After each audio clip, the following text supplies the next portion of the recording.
Ba-da-ba-dam. Dukes of Hazzard, I'm sorry, mate. Jane, be real.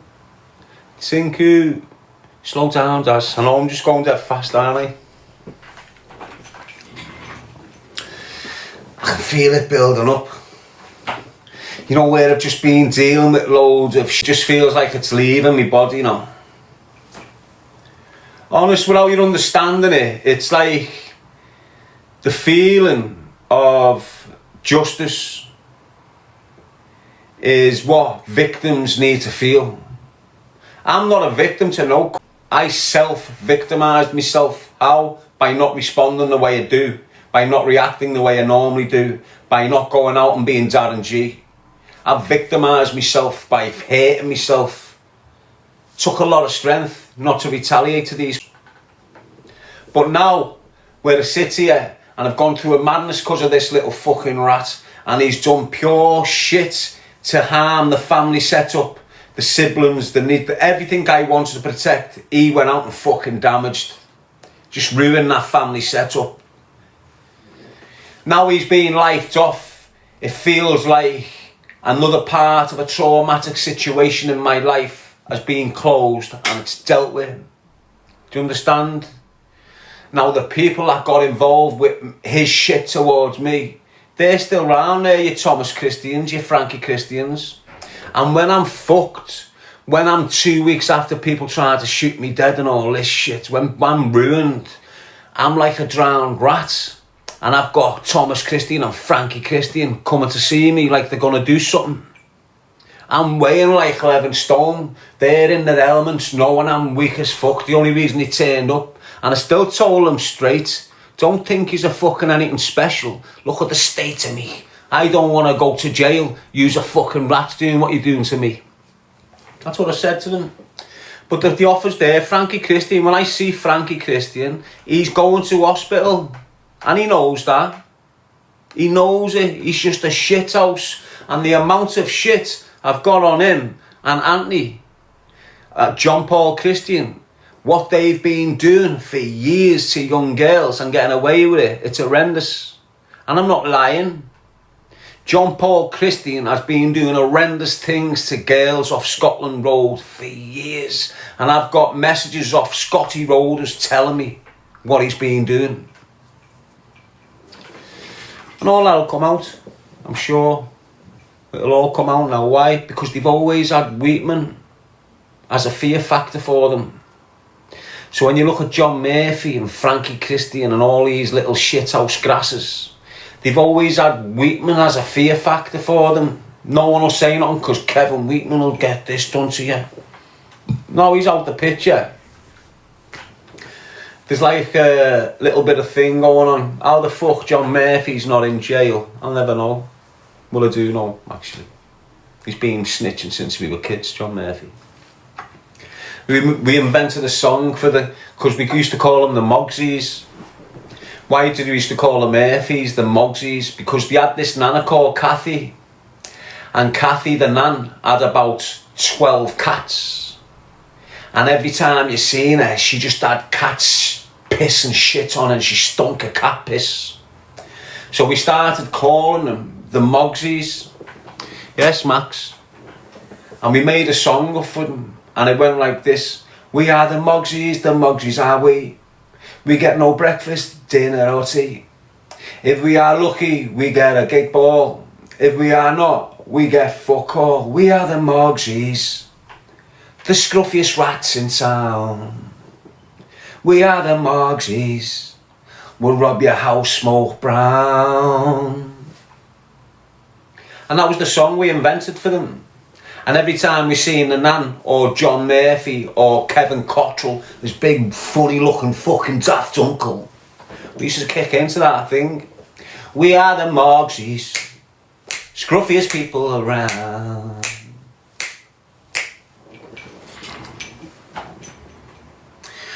The Murphys have got this other family line connected to them called the Fenlons.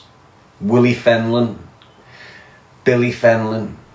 Now these Fenlons, these are next level. Like, if you can imagine fucking Have you seen them American families that are like the white fucking country mad family with all crazy cars and all fucking mad things on the making money legitimately however they fucking can?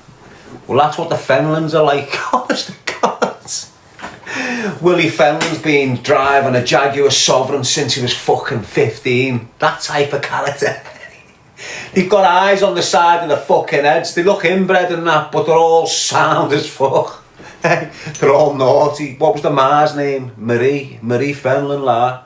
Now, these are the Murphys' relatives. So when you fall out with the Murphys, you're falling out with the Fenlands. Do you get what I'm saying? But the Fenlands have always got on with me in their own little fucking way. They always watch me on the slide, the Fenlands. But anyway, that's speaking about the Christians. And Thomas Christian, he owns Peak Performance, Peak Fitness. And if you look at the gym and you look at the equipment and you see how much equipment he's got in there, and you think, wow, fucking hell, someone's been good to you, haven't they? No, it's drug money.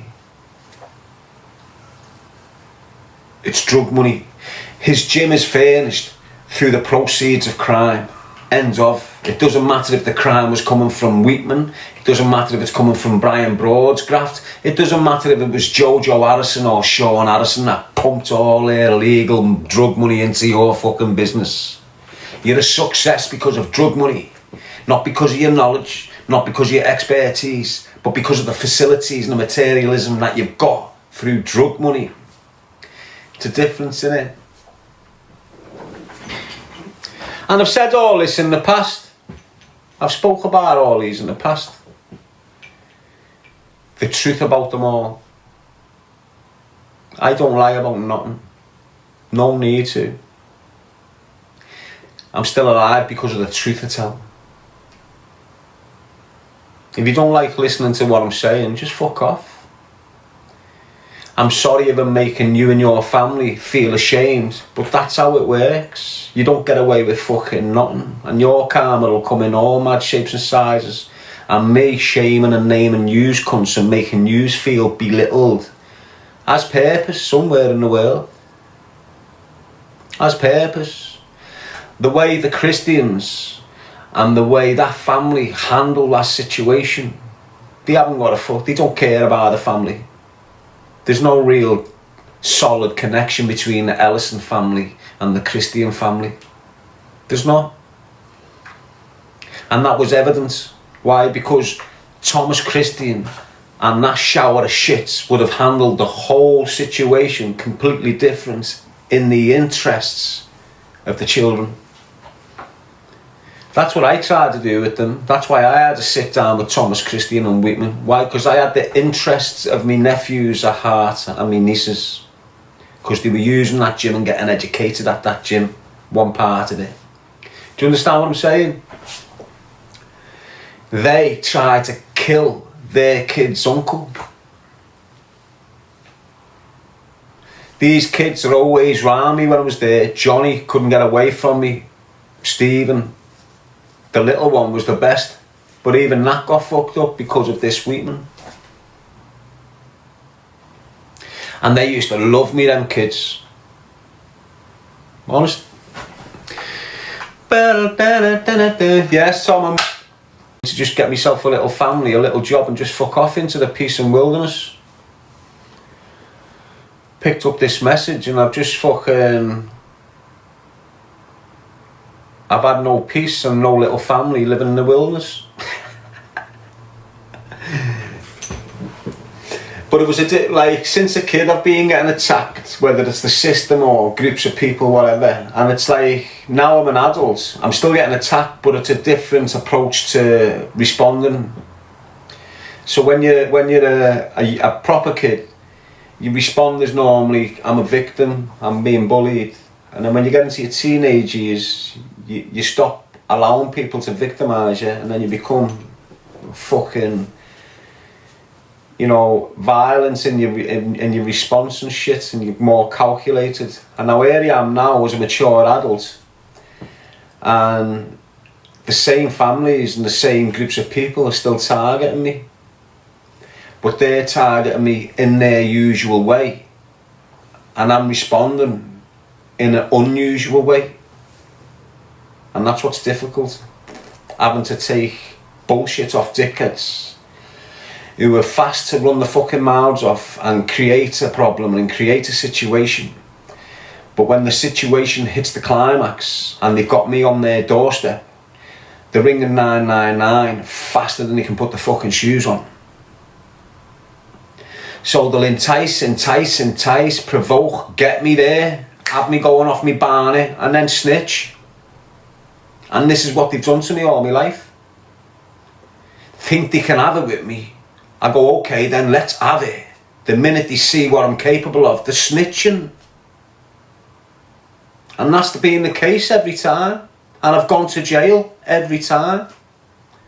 I went to jail on that conspiracy to murder because Willie Moore and his firm snitched on me. No other reason. They came at me, they tried to bully me, they tried to din. Eventually I went, come on then. They've killed a kid. I went, okay, that's enough, it's on. Boom. They snitched on me because they shit themselves and they knew what was coming. They wanted me off the fucking streets dead fast. So they snitched on me. I've got the same crowd of snitches screaming that I'm a snitch. It's funny, innit? It's fucking diabolical. It's not funny, it's diabolical, mate. You've got to laugh at it, because if you don't, you fucking cry. All shit houses, every single one of them. They haven't got a life sentence in them, not one of them. That Weetman can't do that 25. Can't do it. And you'll see that, you know, it'll be 10 years or something. You'll see it. What these kids aren't understanding is, in the prison way of life, when you do a decade, when you do full 10 years in a cell, a madness kicks in at the 10-year mark, at the decade mark. A madness kicks in with you as an individual. And it's touch and go. It's touch and go, mate. Honest. So what'll happen is, when you've got double figures, like me, powerful, strong, right through my sentence, non-smoker, training, eating, sleeping, doing it right, got to the 10-year mark, wobble. It's like a reckoning in your sentence. And if you haven't got the mental capacity and the strength to foresee past the fucking... I had release date. That's what helped me regain my strength and get past it. These dickheads, their release date's 2060. So look at Weetmans' release date. His first possibility of parole.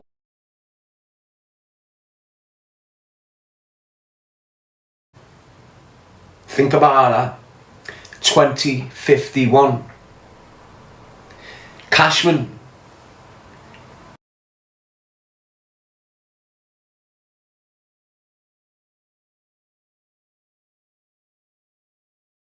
To parole. Think about it. That's longer than I've been born. That's longer than I've been living. He's about to spend in jail. Not Cashman.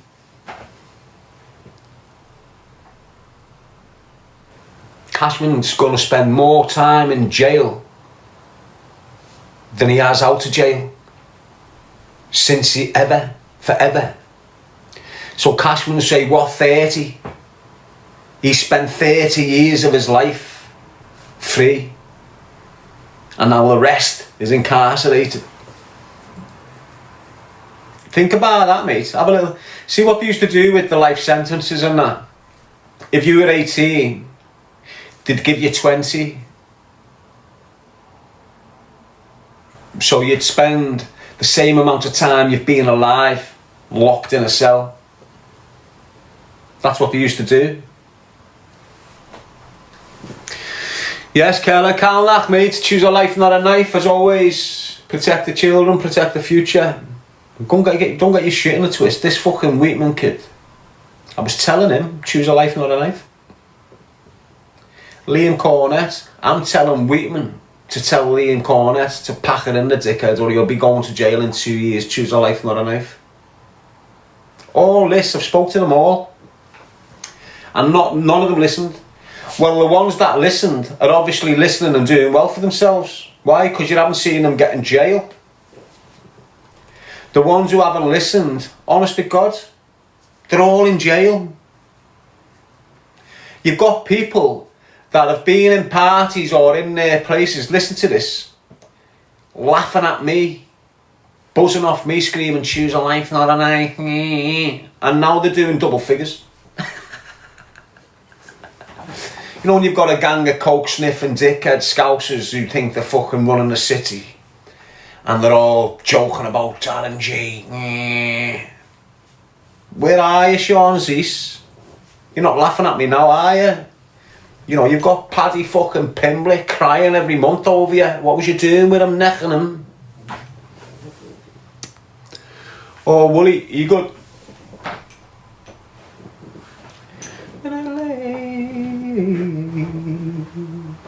But use young lads who are willing to listen to me.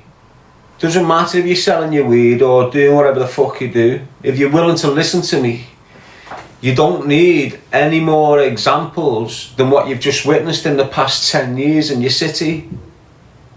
Look how many dickheads that you inspire to be are doing life. Look how many of you young lads are trying to run round and be the next kingpin in your fucking area. For what? You know what it gets you. So you want to be the next big gangster in your city. You want to be the next big kid on Breck Road with your drug dealing round. Why? When you know what it gets you. You can look at Breck Road for the past 15 years and you can see every game hard kid that's come into the picture got his graph phone going for a few years and then being L-plated off or double figured off. Every one of them. Gone, gone, gone, gone, gone. Doesn't matter if you were Townsend Lane, doesn't matter if you were the Whitneys, doesn't matter, do you understand? Doesn't matter if you were Eddie Murphy, John Murphy's cousin, it doesn't matter. You get in 2 or 3 years, you start thinking you're off your barney, your violence kicks in, and then your life's off or going away for double figures, ruining your life, ruining your kid's life. The bird that you say you love, the bird that you've had a kid with who you say you love dearly, you're willing to sacrifice all that to earn a few fucking quid. What's happening with the youth is they're all running too fast. They all want to be a millionaire overnight. They all want to have this house overnight. They all want to dead fast. So they're all on this fast thing trying to make money and sacrifice anything they need to make the money, to get the watch, to get the sun, to get this lifestyle that's fake as fuck. Why is it fake? Because it doesn't last. Like, you'll have a group of lads now all over YouTube with the Surons spitting rap lyrics and you'll see them in 3 years with a Suron between them. Fuck looking rough. You don't even see them making music no more. Why? Because it's a gimmick. That space is a space to waste your time and it doesn't create talent, it nulls your talent. You know, when you're rushing your life, you're bringing everything towards yourself too soon. And that's why it's crashing on you. If you take your time, think of longevity, think of long-term consequences. Long-term consequences. A lot of you are thinking short-term. So when you're going to kick that door in and take that fucking whatever you're taking, you're thinking short term. I need this money so I can go out, or I need this money so I can get this. That's short term. You're not thinking long term. So you're not even going to commit that crime and doing anything long term with it. So it's not like you're going to do one big robbery and fixing your life with the profits of it and not doing nothing illegal ever again. You're going to get this lump sum and go long term with your efforts to have a great life in 20 years. You want a nice five-bedroom house. So look, lad, instead of thinking you want a 5-bedroom house in a year, think you want a 5-bedroom house in 10 years. Instead of thinking you want to be a millionaire in a year, think I want to be a millionaire in 10 years. Take your fucking time. You've got 10 years to have a family. You've got 10 years to have a secure stream of revenue to look after that family. You've got 10 years to become the millionaire you've always wanted to be. And if you trust me and commit to the 10-year plan and stay on that 10-year plan consistently, it doesn't matter if you're 16. If you do what I've just told you, by the time you're 26, your dreams will be fruitful. If you're 26 and you do as I'm telling you, by the time you're 36, your dreams will come to light. 46 to 56, you think your life's fucking over. 10 years, it doesn't matter where it is. 10 years of life is dead long. Doesn't matter if you're 40, doesn't matter if you're 10. You can do all sorts of shit in a 10-year period. Fuck your age. The rewards are always going to be fruitful if you dedicate yourself to it for 10 years. Commit to it. And you won't have no trip-ups. Why? Because you're not rushing. And you'll take your time when it comes to buying shit. Why? Because you're working a long time to earn this money. You haven't gone out and made $1,000 in 12 hours so you can go and buy a 500 pair of fucking trainers. So that you're not going out and wasting your money. So you're stacking it. And if you need to buy shit, you're buying the shit that's necessary. Why? Because your end game. You don't want to start in a 10-year plan and in the first year you've spent $6,000 on shit clothes. You don't want to be going into your second year of your 10-year plan in debt, not reaching your targets. Why? Because I'm buying a jacket for 1,100 quid. Use kids. There's a lot of waste with yous. You're caught up in this bullshit trend of fashion. You don't feel like you're a part of the group unless you've got a pair of them trainees on. You don't feel like you're a part of the group unless you've got this particular type of iPhone. This is a bullshit and you need to snap out of it. A phone is a phone. A £300 iPhone second hand is just as good as an £800 iPhone brand new. Exactly the same device. One's used, one's not. Do you understand what I'm saying? You've got a nice jacket there that cost you 50 quid. The road that's living a fast life could have got one of your jackets for 50 quid. But because he thinks he's rich in this fast world, he's went and bought a jacket for 4 ton. Who's the soft? The dickhead with the card and a 4 ton jacket, or the decent kid with a card and a £50 jacket? I know who the clever kid is. I'm telling you now. This is how it is. I always used to buy my own clothes. From the age of 14 and 15, I bought my own clothes. Never got fuck all off me man. How did I buy me clothes? Robbing. Committing crime. So every time I went out and done a touch, the first thing I'd do is go and buy myself a rig out. That'd be a cap, a t-shirt, a coat, bottoms, socks, boxes and trainees. Every time I had a raise, it's the first thing I'd do. If he had a bigger raise, I'd go and buy 2 rig outs. And that's all I'd do, is buy clothes with my crime money and weed.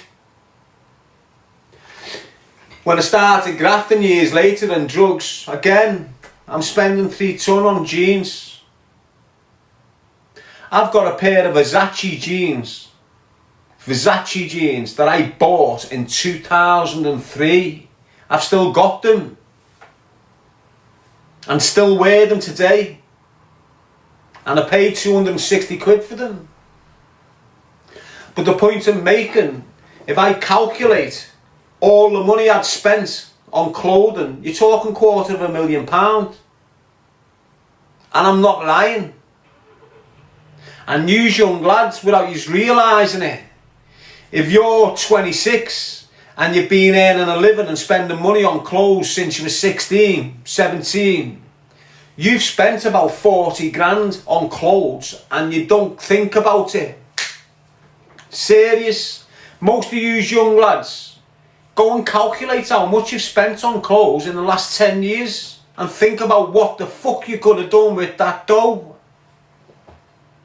And all you had to do, instead of getting a Moncler jacket, go and get a different name. The jacket's exactly the same. The feathers are the same. The drawer things are the same. The zip's the same. The heat, the warmth, everything the same. It just hasn't got a brand on it. Fuck the brand. You're a brand.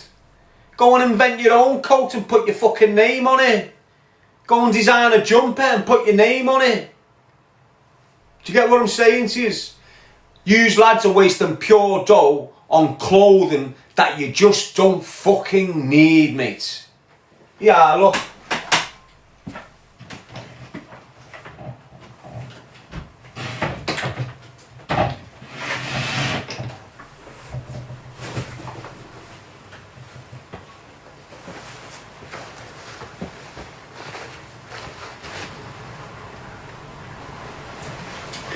They were born in 2000, they were bought in 2002, mate.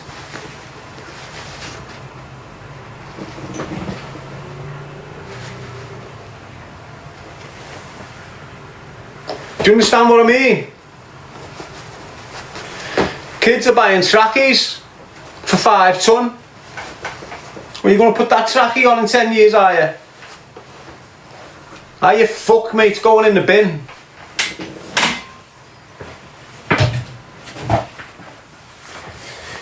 Anyway, that's me just trying to tell your kids to stop wasting the money, and then they won't have to worry because they've got no money.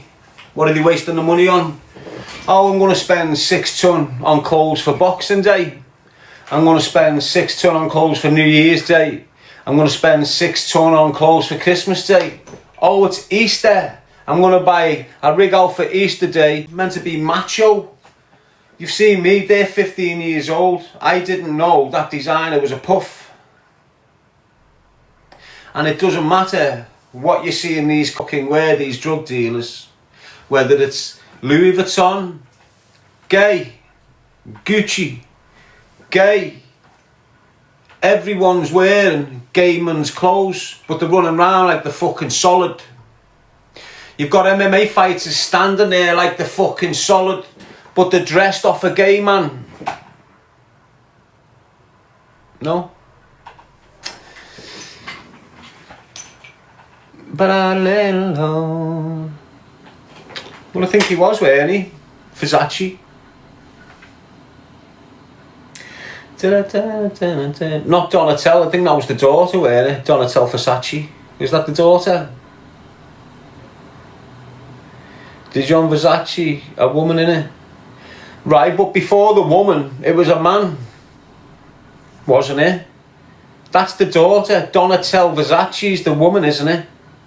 The blonde-haired woman. Above there was the dad wearing it. Oh, anyway. It is what it is. The point I'm making is a valid point. They were all gay. And it doesn't matter whether it's Armani, Prada, Gucci, Louis Vuitton, and all the other fucking gay fashion fuckingistas. They're all gay. So when you see man bags and you start thinking, hang on, who the fuck would come out with a handbag for a man? A gay man would do that. A gay man would think of a man bag for a man. What have you got? Loads of so-called alpha fucking males running around with man bags. Why? Because a gay man thought it was good to have a man bag. Straight up. isn't it? Think about it, look how they're dressed. No wonder they've got skinny jeans on. Fucking gay man designed them. Do you understand what I'm saying to you? They're all walking around with dead tight tank tops and skinny jeans up their asses, showing everything off. And now you know fucking way, don't you? Serious, mate. He's only here to get you in or go and fucking shake your fucking heads. Have a fucking thing, mate. You've been putting yourself on display for fucking puffs. All yous. All running around with your Rolexes on, thinking you're fucking smashing it. Jeans up your ass, pleasing the gays. You're fucking horrible, mate. He's a fucking horrible, mate. Honest. I just can't. These are just horrible. There's just no fucking way, mate. How? Look, you as a man, you know how rough your lips are. You know some of the shit you do. You know some of the like little stinky breaths you get. You know sometimes you wipe your ass, you don't wipe your ass fully and there's a little bit of residue down there. You know this as a man. You know. You rely on the shower to get rid of that. Don't you, as a man? How the fuck can you turn round and put your lips on a fucking man? How? Don't even try and explain to me. I don't even want an explanation off you. Just don't. You're making me fucking sick thinking about it. Honest.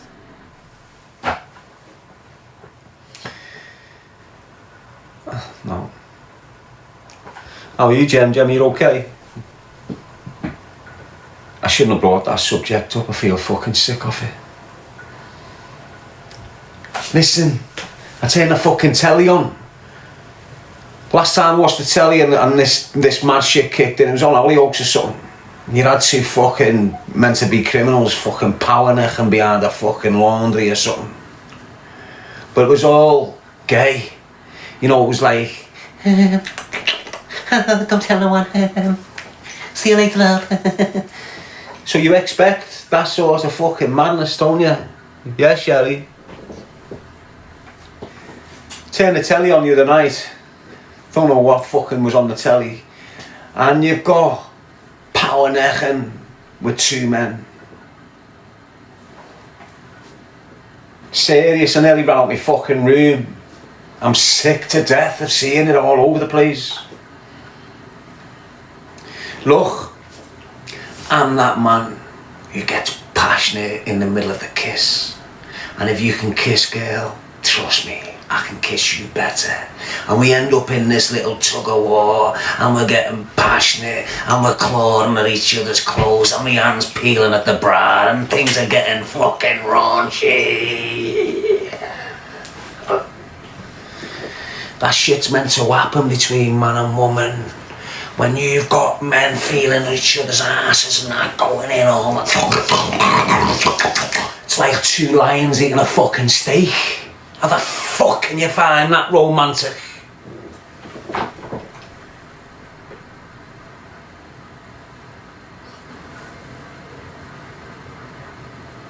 It kills the romance. That's not romantic. Like two silverbacks fucking trying to give each other fucking love bites. Clashing the teeth and all that. How the fuck are you meant to kiss a man without your teeth fucking shattering or something? The man's mouth and the woman's mouth is like made for each other. Like the women have got teeth that are small and can't fucking clash with the man's.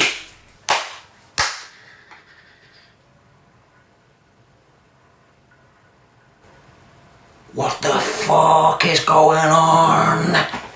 The world's fucked, innit? It's just fucked. I just can't explain what I'm witnessing. I have private words with Christ, and this is what I say to him privately. Please protect the children. That's what I say. Quietly protect the children, Christ, or at least give me the tools to do so.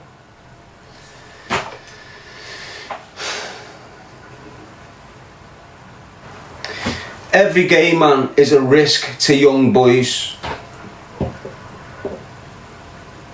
Just like every straight man is a risk to young girls. Every straight man is a risk to young girls, including myself. Fact. You can't get away from it. The only difference is the man. It's what the difference is. Every man. Gift and suspended for 10 minutes. Away we go again. Let me appeal. It must be that word. The only difference which eradicates the risk is the moral compass in the man. I would never lay my hands on a woman, especially young girls and young women. Do you understand what I'm saying? So that I alleviate my risk. But there's loads of men that haven't got the willpower like I have. They haven't got the strength to not do shit the way I have. They haven't got the self-control the way I have. And the way many men have got. And it's them ones that are a risk. And just like I said before, you got straight males, you got bent males. The bent males, they like young boys. Now they never had the willpower or the strength to stop next man violating them. What the fuck makes you think they've got the strength to stop themselves violating that boy? Every boy that's being attacked has been attacked by a gay man.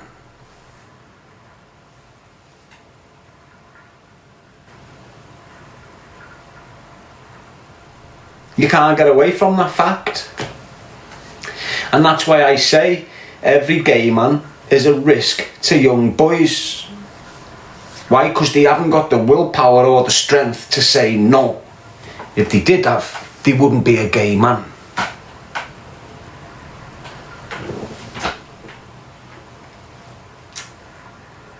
And you can't get away from that. You just cannot get away. Fuck your scientists and your professors. When it's worded the way I've just worded it, you cannot come away from it. Because look, I'm a 46-year-old man. If I see a 23-year-old woman that's looking fucking power, I know because of my age, I can't go there. She's 23, I'm 46. I can't go there. So I don't. I admire. Do you understand what I'm saying? That 46-year-old bent kid is looking at that 20-year-old straight male, fantasising about him. Like I'd fantasise about that beautiful woman. That nasty bastard fantasising about your son. And if that man is in your company while your son's there, he will perv on your son and fantasise about him in front of you. That's what they like. Perverted. Think about it. For you and your mind to have next man violate you, you've got to be perverted.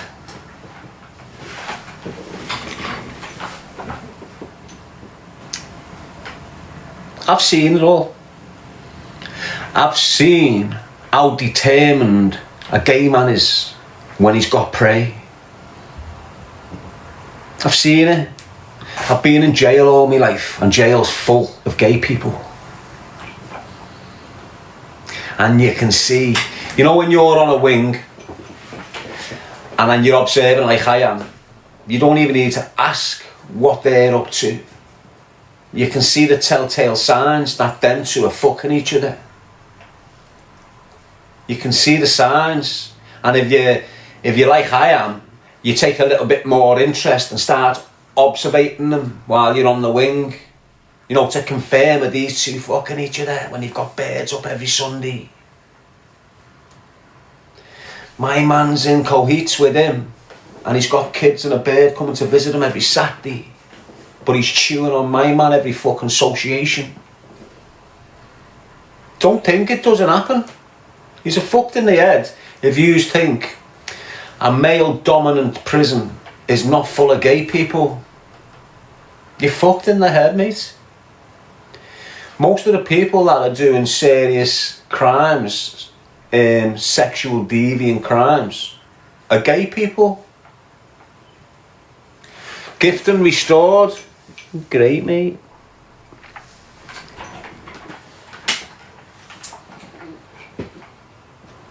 Most of the sadistic crimes, when it comes to sexual deviancy, it's coming from homosexual people.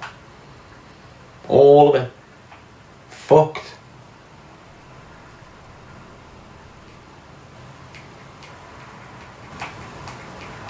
Imagine seeing, like, two Tom Aspinalls power necking. You're going to see shit like that soon. I'm waiting. Listen to this, people, right? And I've been thinking this for a year, and I don't know why it keeps on coming back to me. I reckon Andrew Tate's going to come out as a bisexual.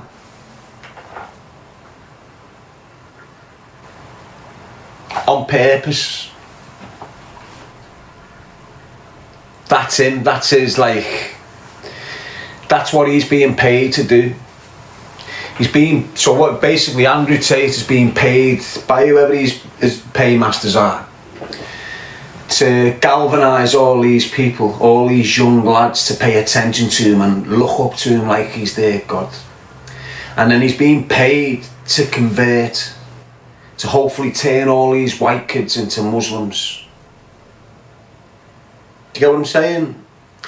Now, what he's going to do in the Western world, what they want is homosexuality to be very prevalent within the Islamic communities throughout this country. They want it there. And the minute this scumbag, this false prophet, this Judas that turned his back on the Spirit of Christ and ran over to the Prophet Muhammad, traitor piece of shit, that's what he is. He's now going to turn out and go, I'm a bisexual. And that's going to make loads of his lads that's been up following him for the last 3 years come out and say, I'm bisexual and I'm Muslim. And once you've got that in there, you know what it's going to do. It's going to open a can of worms within the Muslim community, and it's going to make the religion of Islam less potent. Live discontinued in some regions. Your live is not appropriate for viewers in all regions and has been discontinued in some reasons, hate speech and hateful behaviours.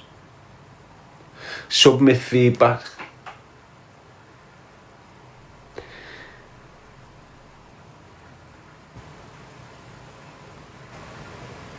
Your live is not eligible for recommendation and restricted in search results. So, because I'm speaking about something very, very obviously truthful here, and every time you speak on that rat, that CIA agent, shit like this starts happening to your platforms. It's like you speak on Tommy Robinson and him, they got the same paymasters. And these are going to be the ones shitting narratives in the next year or two when they start with this more shit. You're going to have your Tommy Robinson, your Tate and that chatting your narratives, trying to get all these lads to... I've told you what's going to happen with that Tate. You heard it here first. My family probably had 1 or 2 members with an addiction. And it's that's caused this. It's that drug problem that's caused this. That's why I keep on screaming at you.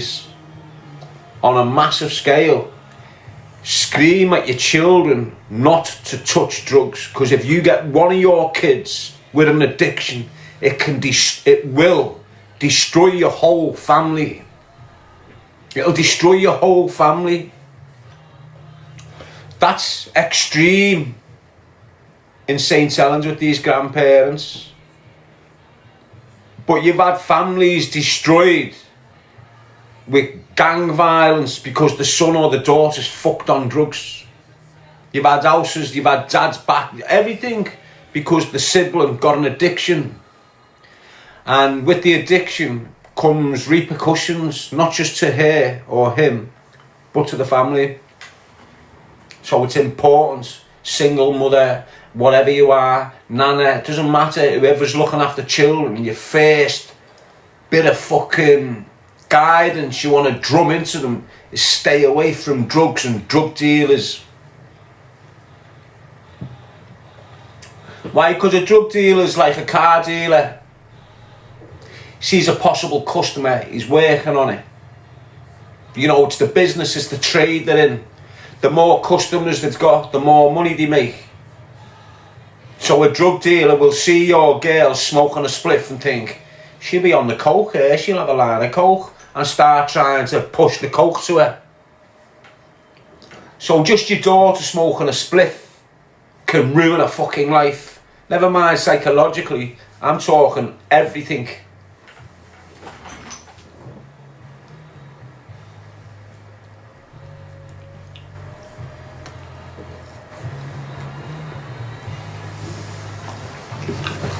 And when you've got all these creatures and you're thinking, how the fuck is he on national telly?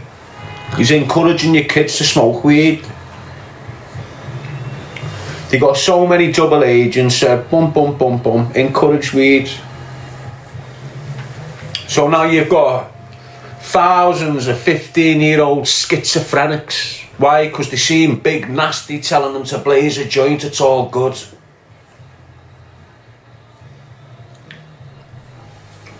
Yes, Liam. Now what you've got is that mental time bomb I was speaking about 5 years ago. You've got a time bomb exploding right now with the youth. That's why you're getting all these crazy mad shit going on. Schizophrenia off the cannabis abuse that they was influenced to smoke, encouraged to buy. When I was a kid, if I got nicked with a weed, my door was getting kicked in. Your kid's getting nicked with a weed, he's getting a caution. If he's unlucky. If he's unlucky, he's getting a caution. So this is saying your kid, it's alright to smoke weed. A year of your child smoking weed, he's gone. Especially with the weed, they're pumping into circulation now. They hijack the weed.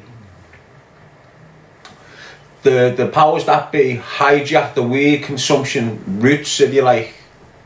So when we were smoking weed when we were kids, it was coming from Jamaica. You were getting Sensi. First type of bush I'd ever seen in my life was Jamaican Sensi. It's the first thing you'd ever seen. All of a sudden, you've got destinations that are growing weed. That's not Jamaica. You've got Amsterdam growing weed all of a sudden. Well, how the fuck did that happen? Cannabis is a tropical plant. How the fuck have you got something in Holland growing it? So they hijacked it. Do you understand what I'm saying to you? Now the governments control the weed market right round the world. The only weed market they don't really control is the street trade. Everything else they control.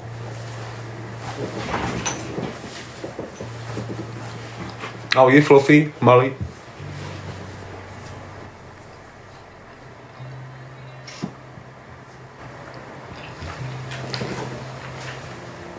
Say no to drugs, kids.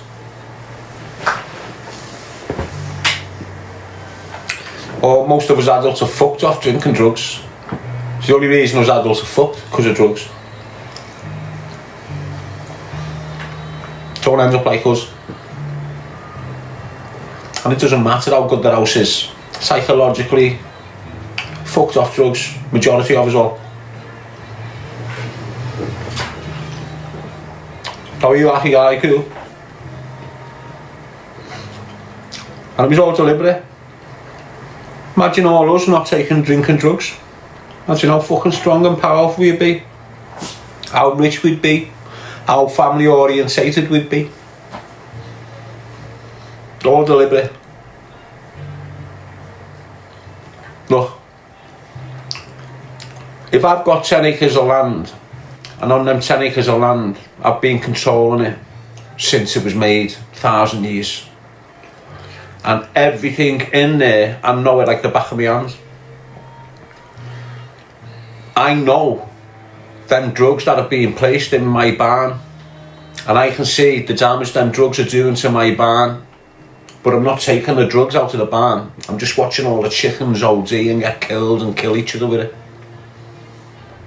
It's exactly what the system's doing since the 80s. They know what this area is like. They've done it. They got it fucking regimental. I can remember all our Mars and that. 10 o'clock at night, lights off. 9 o'clock in the morning, work. It's how regimental it was. And all of a sudden, you think they don't know what the fuck has gone on here. You all of a sudden think, oh, this chaos has just happened naturally. That chaos came from drugs. Came from drugs, end of. And the drugs were placed within our communities by the establishment to make us weak. Look how strong we are, fucked off drugs. Imagine how strong we'd be if we weren't fucked off drinking drugs. And I don't give a fuck who you are. I'm not fucked off drugs, aren't you? What world do you live in? A medicated one? Oh, because that doctor prescribed it, you're not a fucking junkie. You're more of a fucking junkie when you're hooked on state drugs than what you are fucking illegal ones. Let me tell you that for nothing. And everything seems to be fucked on meds. Oh, I need meds for my back pain. Oh, I've got period pain. Oh, I've got a pain in my breast. Most women you look at are sedated day in, day fucking out. Not lying, mate. And I'm not hating, just spitting fucking facts. Got Paddy the Baddy saying restart. Go on then. Oh, no, we don't need to. We haven't got no... I normally get a restriction before they kick it.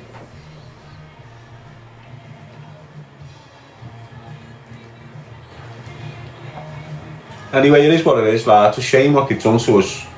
And it's a shame that I'm sitting here with the only fucking eyes that can see it. It's what it feels like. It's the reason why I'm upset all the fucking time, isn't it? I'm seeing like the complete destruction of our people, and no one else can. Can you not like fathom where I'm coming from, no? When I think about it, why have you got a woman with no legs sitting on the floor outside your shop, bumming money off your kids?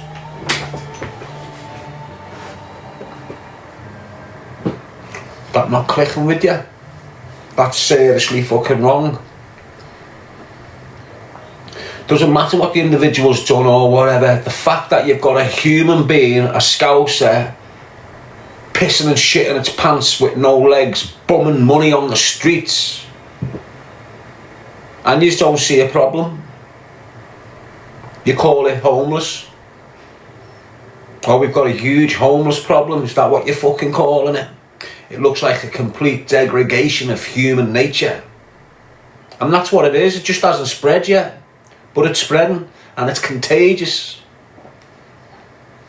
It's fucking spreading fast, mate.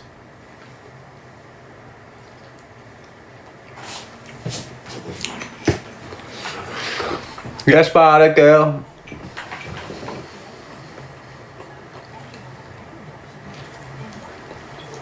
And they're making us do it. They've managed to make humans care for animals more than humans. That's the stage we're at now.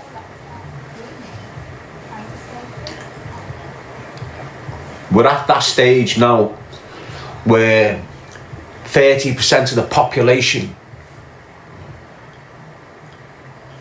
love an animal before they can love a human. That's how fucking wrong it is. Do you understand what I'm saying to you? Yeah, if you look at every other fucking living fucking species on this planet, the man rules the manor. The man protects his fucking woman and his kids.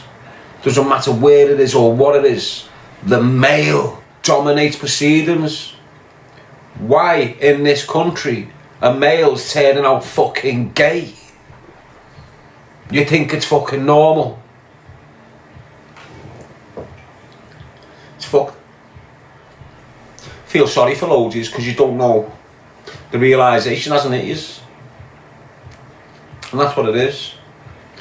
At a certain age, your mind's going to go ping, and you're going to realise the amount of shit you've done that was wasteful, and the amount of damage that's been to you, your kids, your community, and there's fuck all you can do. Why? Because you're too old now. You can't even galvanise the troops to stop this shit happening to generations down the line. Why? They're all blind and deaf as fuck. There was a reason why they got your kids isolating themselves further with headphones when they go out the streets. You know, it is what it is. You've got fully functioning human beings that can't see or hear shit. And I don't mean blind people or deaf people, I'm saying people like yourself.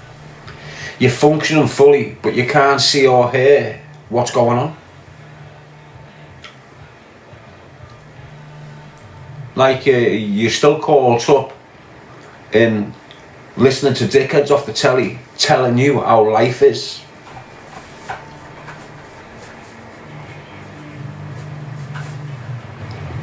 So you watch the telly to watch the weather instead of looking out your fucking window to judge for yourself. And that's what's going on. That, in a nutshell. You're all watching the news to see what weather is, and you've got to look out your fucking window and it'll tell you exactly what the fucking weather is.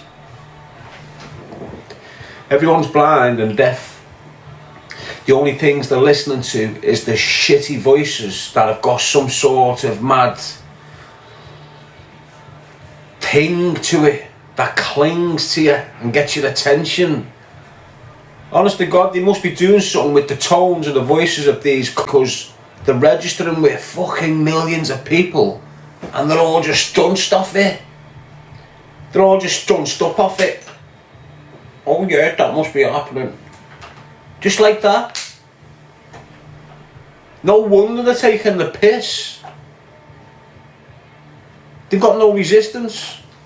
Why is there no resistance? Because you can't fucking see or hear what the fuck's going on. Mad. You can only see from a distance, it looks like.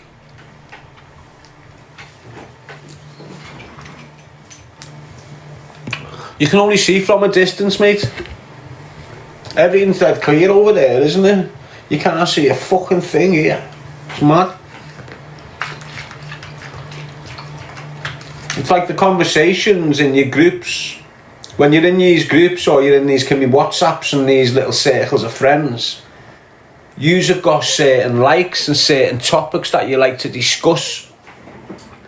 And that topic or that or that or that or that never gets brought into your equation. Ever.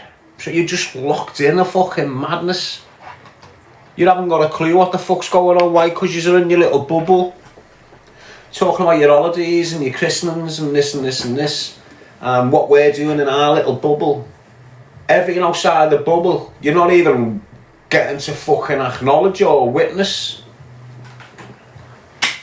And you think, oh, you're doing it on purpose, you're isolating you and your little community, when in reality, that's what communities do to you, isolate you. Communities don't bring you into this big group, they isolate you.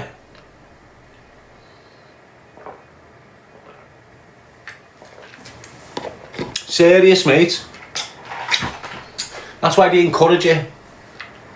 Look, I keep on telling you, the number one thing for the establishment, overruling everything, overriding everything, is control. They've got to keep control of the prison. They can't have millions of inmates going off the fucking barnets. Why? Because they'll have to lock the prison down and shut shop. And when they shut shop, that's it. You're shut from the world. There's no business. There's nothing getting done with this prison. It's locked off. It's like a riot in a prison. No visits, no legals, no court appearances, no nothing. All dead. Bang, shut. So the main thing for them is control. And they will do anything to keep control. Anything.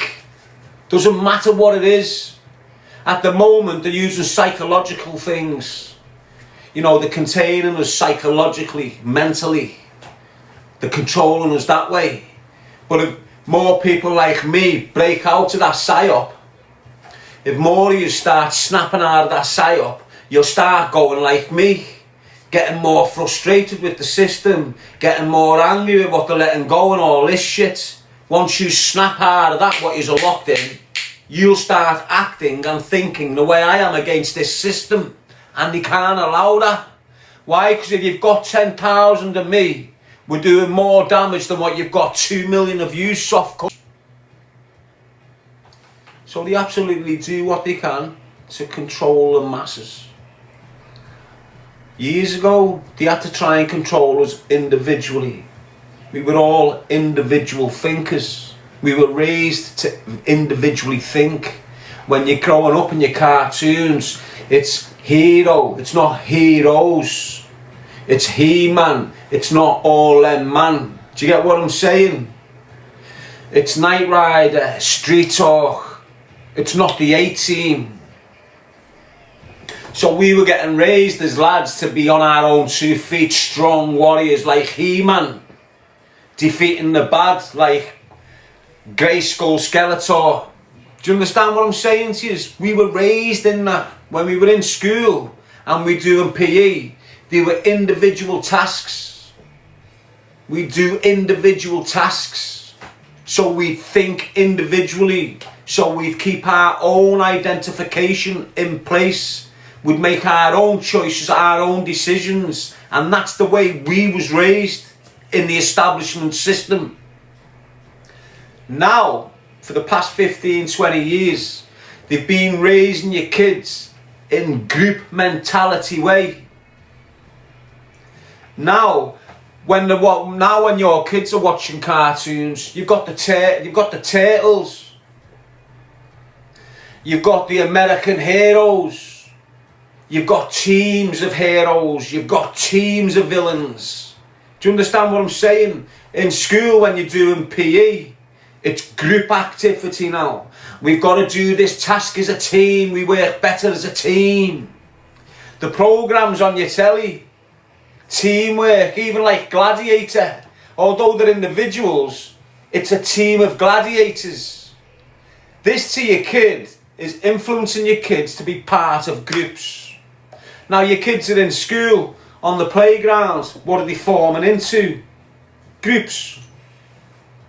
You've got them there, them there, them there, them there, and you don't talk to each other. Why? Because we're in our own little group and we don't mix with your group. When they leave school, what are they tapping into? Where are they going to be? They're going to be in the group. They're going to be in the groups. So now they've got the kids in this mad conditioning routine where they're all going into groups regardless now. They've mastered it.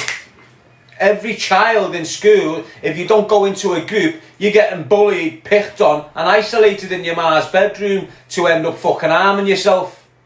So all the kids have got to get into groups so they feel wanted and they feel part of what's going on. Now what these groups do is expand as they get older. So now, when he was 15, he was part of a group of 10. But now he's an adult. there's massive groups, and there's thousands of groups in that group there. Thousands of men in that one group. And this kid's a part of that now. Now that group has got regulations, rules and conditions that you need to adhere to. And you've got to adhere to them. And this is where the isolation kicks in. Because now you want to go and speak to that kid you grew up with. But you can't. Because he's part of another group. You want to go and share something or find something. But you can't. Because you're a part of this group. And if you speak outside the group, the leader of this group's going to punish you for doing that. Now what does that do? It's got all these groups en masse now up and down the country, in the thousands, some of them. Massive groups, societies, whatever you want to call them. They will have a hierarchy in each group. And the hierarchy will be the mouthpiece. And he'll give the orders, and he'll tell you how the regime works within this group. And if you don't follow suit with what he says, you'll get punished or fucked off the group. And you know what it feels like when you're feeling left out and everyone else is going somewhere and you can't come. With that feeling, that's the feeling they use with your kids to keep them on board. You're not coming. Oh, come on, come on. All right, do this. That sort of thing. Now here we go. Years ago, they'd had to get through to me. And then they'd have to get through to you, him, one at a time. And they couldn't. They started losing control. So they brought the psyops in, the group thinking. Now, the agent who's leading this community is in contact with a handler, who now that handler passes the messages from the establishment to him. We need your group to go down this road. Okay, down this road. So when you've got these, like, you see these big groups that protest, you got that bald-headed fellow who represents the train network. You seen him getting under pure stress a few years ago, getting questioned and that. Now he's got a group. Every one of his members will do as he tells them. Now the establishment are able to control 500,000 people there by one individual. And this is how they've got control now. They're able to control a whole city with one business. And you don't realise it. So the establishment can control Liverpool on a Wednesday night. Why? Put a football match on. And they know exactly what the numbers are and who's where and what's what and what's not. They're controlling massive groups. So when you see these protests and you think, fucking hell, in the last 3 or 4 years, I've never seen so many protests being granted. You didn't see protests this frequently, ever. Last 4 years, all over the place. And they're all buzzing. Oh yeah, they're giving us freedom of speech. Oh yeah, they're letting us freedom of speech. They're controlling crowds there and practicing on yous. They're giving your leader, Tommy Robinson, instructions. He's relaying the instructions that the feds have given, and all he is obeying like that. So now they'll have, instead of trying to control, use 500,000 Englishmen that are fucking very unhappy with the country, all they've got to control is Tommy Robinson. Once they control Tommy Robinson, which they are doing, well then they control the uprising, they control the resistance, they control any sort of anger and frustration that these 500,000 Englishmen have got against the system. They've managed to put Tommy Robinson on a fucking podium and he can calm them all down with a few words of a protest. Calm down, we've got a protest in 2 months. Come and voice your anger. Come and show your strength. Yous all go, have a little shout, song and dance, and that's it. You're quiet for another year until it all builds up again. That's what they do now. They're controlling the masses with agents within your societies and your communities. and them at the top of your societies and your communities, and it doesn't matter where you are. You know, they're using imams, they use priests, they use all sorts. Doesn't matter what religion you are. The Muslim communities being controlled 10 times more than the Christian communities. The Muslim communities are 10 times easier for the establishment to control and tell what to do than the Christian communities are. Why? Because the Muslim community are still in depth with the religion. They're passionate. It's deep. So if their imams are telling them A, B, C, D, all these are doing A, B, C, D in line with the religion and the imam, who they consider the holiness, if you like. Then they haven't got that control in the Christianity world. Loads of Christians aren't adhering to the 10 Commandments. Loads of Christians aren't adhering to the monarchy. Loads of Christians aren't following in the footsteps of all this bullshit, starting to disbelieve in church. They've lost control of the Christians, but they've got control of the Muslims, and that's why they're using the control of the Muslims to control the Christians. It's a massive, it's like a big mad thing that you won't comprehend if you're not like up here with your thinking. But think about it. If I'm the controller of this prison, and I know I can control that crowd of people 10 times easier than that crowd of people, what am I going to do? I'm going to want all my people to be that kind of people. Why? Because I've got full control still, and my monarchy and my family can't be toppled, and my big establishment that I've created over thousands of years cannot be burnt to the ground. Yes, Jamie. That's my theory.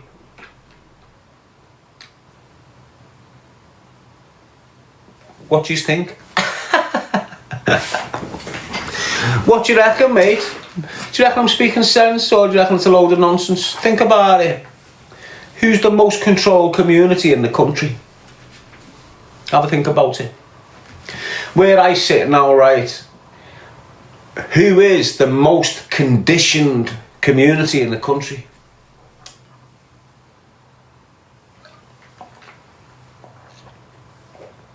Muslims. And some Muslim lads mightn't like that. They mightn't like to hear that shit. But believe me, yous are 10 times more controlled by the establishment than any other fucker in this country. And they're using your religion and your passion and your sincerity towards your religion as the tool to control you. And don't think for 1 minute that yous have not got imams that are working for the establishment. Yous have got prominent Muslim lads, on like Tommy Robinson, on your social medias. You've also got prominent imams and shit like this that are working for the establishment, and you just don't understand it. Why? Because yous are locked in. Locked in. Yous know it. There's only, like, I reckon in a Muslim community, doesn't matter what the community, who's in there, I'm saying like 15% of them are on the ball. The rest of them are just locked into this mad, like, weird mad shit. The other 15% are on it. Just like me, just like him, just like that. They're on it to fuck. But then the rest are just locked in. And when you look at our community, you know, you've got more that are on it, and then the rest are just locked into a fucking madness, aren't they? But they've got more people locked in there than what they have here. And the reason they haven't got most of us locked in this mad conscious fucking field of control is because of the drug abuse. That must have been a consequence they didn't consider. You know, with flooding these with drugs, it's not going to make them all docile. That's what he must have thought. It'll make them all docile. When in reality, it made everyone chaotic and out of control. in the Muslim community, you've got, as I say, about 85% sleeping. Think about it. In the Muslim community, let's say, and this is, I don't know what the numbers are, but let's say you got a Muslim community and only 20% of it's speaking English. The other 80% of it's not speaking English. So imagine how locked in. Imagine how locked in and detached from what they should know that they're not. Do you understand what I'm saying there? Imagine these people that can't understand English language. Imagine how locked in they are in this country. Imagine how controlled they are. Why? Because I can tell that lot anything. This Englishman speaking, I'm fucking, what do you call it? Spinning it. I'm listening to him and then telling all these people that don't understand what he's saying something completely fucking different and giving them a narrative, and they're all following it. That's basically what's happening, isn't it? Isn't it mad when you think of it that way? Not many people think of it in the detail I think of it, do they? Well, loads do. They just don't have the platform to speak. Lost in translation, their language. That's what it is, translate. So I'll be the translator to these who can't understand my man. But my man's telling me shit and I'm translating my end game to these, not his. So all these 80% of this community are doing what I tell them to do. Why? Because they only understand me and my language. And they look at me as someone who's important in the community. So I'm here speaking in hairdo, vote Labour. If I'm here speaking in English, vote fucking Conservative. They're not going to understand me and they're never going to fucking listen to me. But if I'm looking like them, speaking in their language, they're going to do it. Anyway, it is what it is. It's for the ones that aren't blind to protect the ones that are. It's for the ones that aren't shut down to protect them that are shutting down. You think you're oblivious already and you've shut down. You're shutting down.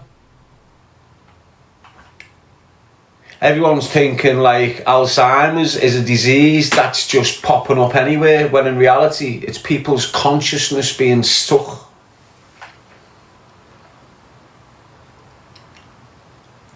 The consciousness of a human being is being stolen as we speak, and that's what they're trying to do. These big tech companies, they can only get very close to human nature. They can't master the consciousness of a human, so they're trying to steal it.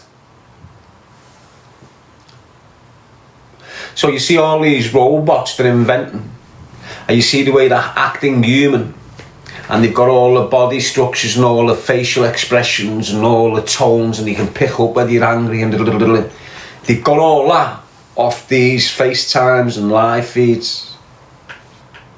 All these body movements, all these smiles, laughing, angry, off billions of people round are getting pushed into this data pack, and it's all going through it. And the AI is able to make this robot walk down the street and hear the tone of the voice and know by the tone of the voice whether it's happy, sad, angry, lying or truthful. Just like that. And this is what 5G and all these FaceTimes and live feeds and streamings, that's what it's all designed to do. Steal the consciousness of human beings and place it into robots. At the moment, look, there's a reason why human beings function without batteries.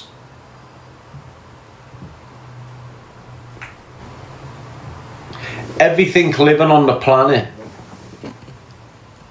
has an energy, has a current running through it. Your heart has electric currents going through it. Now as you sat there. Good morning, Britain was talking about it. What's the chain? Well, that's weird, isn't it? Anyway, we're going a bit deep here for it's too early in the afternoon.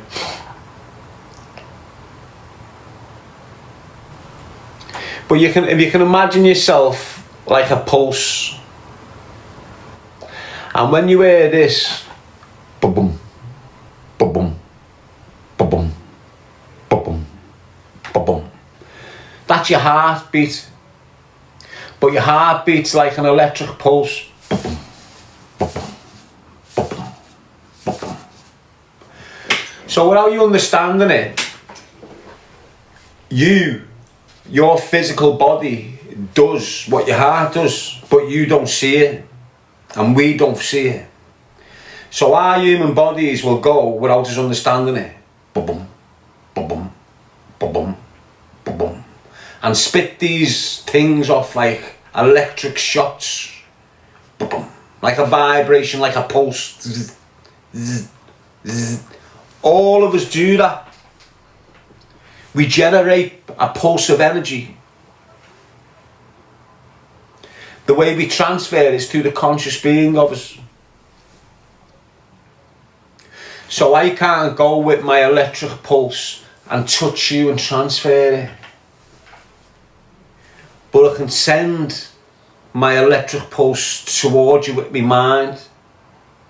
Obviously, if it was the right environment, if the conditions that we're getting raised in was right for us, our type of people, we'd probably be able to get through all the matter that we're not seeing.